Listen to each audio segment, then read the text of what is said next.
What's your framework on this thing that we call mental health? I'm not asking you to solve the mental health crisis in one swoop, but when you think about your own mental health, the people close to you, people you've worked with and the teams, you know, how do you approach mental health as a concept and as an actionable thing? I've lived so many different stages of my life, high points and low points and everything in between. And at my lowest point, I had no physical connection. I was either down hard with an injury, coming back from surgery, and then my mental health rapid decline right after that. And for someone who never suffered from mental health issues, it's shocking. And you feel like you're the only person going through it, especially when you come from a subculture of special operations. Nobody ever talks about it. So when you find yourself in that dark room alone, really contemplating some terrible things, it's hard to wrap your head around because you're the only person that's ever gone through it. And had some really good strength coaches and coming back from injuries. And the better I got physically, my mental health naturally just started to pull out of it. But everything we did was for the group. So all my physical attributes, everything I'm training is for the betterment of the group. Now it's betterment of my family, of my tribe, of whatever I have. But, I talk about this thing, stacking up micro wins. My morning routine is structured in a way to where I can do that same routine everywhere I go. Everywhere. At any point of the day, I can lock that thing in, but it all starts with an evening routine. So when my phone goes off at 5 a.m. and I spring feet out of bed, I know exactly what I'm going to do for the next 12 minutes to put myself in a position to not be stressed. So I've got to power down my home life, and I've just got to think about what's coming next.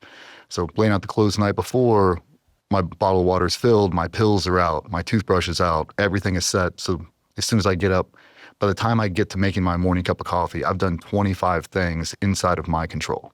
Do you know off the top of your head what those things are right now that maybe you could just list them off? You said your alarm clock goes off 5 a.m. Yep. And that's regardless of when you went to sleep? Regardless of when I went to sleep. Typically. I mean, if I'm out here, I'm on a different time zone and I can change it. But if you get to bed at midnight or you get to bed at 9 p.m. or you get to bed at 2 a.m., alarm goes off at 5 a.m., you're up. My wife gave me this the other day. I came home on a red eye. I didn't walk through the door until 2:30 in the morning. And alarm clock goes off at 5 and she rolls over and she's like, "What are you doing?" "I'm going to work." And she's like, "You can take a day off." I'm like, "No, I'm not taking a day off. This last 5 days is the first time in as long as 20 years that I've actually taken 5 days of not working out when I had the physical ability to do it. I've never taken 5 days off because I'm so afraid my mental health will drop. Something will happen if I leave that routine. So I wake up, unplug my phone, shut off the alarm. I walk in, toothpaste on toothbrush. I go to the bathroom while I'm brushing my teeth, spit it out, all the pills I got to take in the morning, vitamin D, all the stuff I take. And then I get dressed. Left sock, right shoe. Everything I do it in a very specific order. Even the way I put on my bracelets. If I put them on in the wrong order, I'll stop and I'll de-jock them all and I'll re-don them.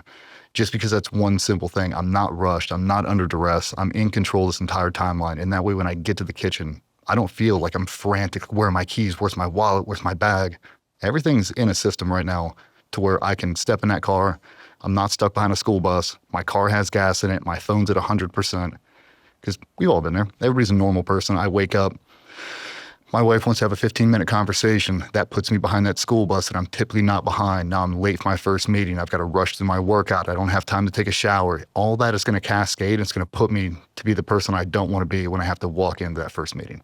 It's like I'm trying to optimize everything that's within my control. So when I step through the threshold, this is a DJ that I'm purposely presenting to you right now under my control. And that really sets the entire framework for the whole day of being in a good headspace. I'm controlling the things that are controllable, and the things that I can't control, I don't think about them anymore. I block them out.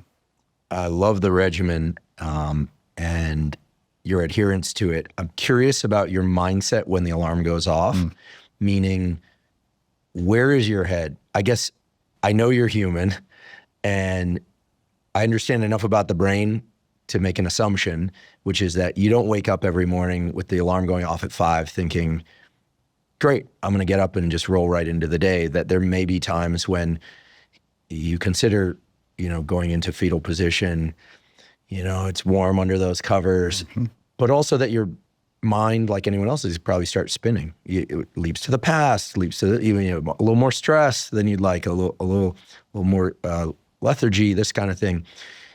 Do you purposely stack up to-dos so that you stay out of all of that? And if some of that persists as you're brushing your teeth, What's the way of dealing with that? I just keep pushing. I just keep myself in motion the entire time. And I talk about dials, not switches a lot with people. And it sounds selfish, but I have to be selfish right now in order to be selfless later.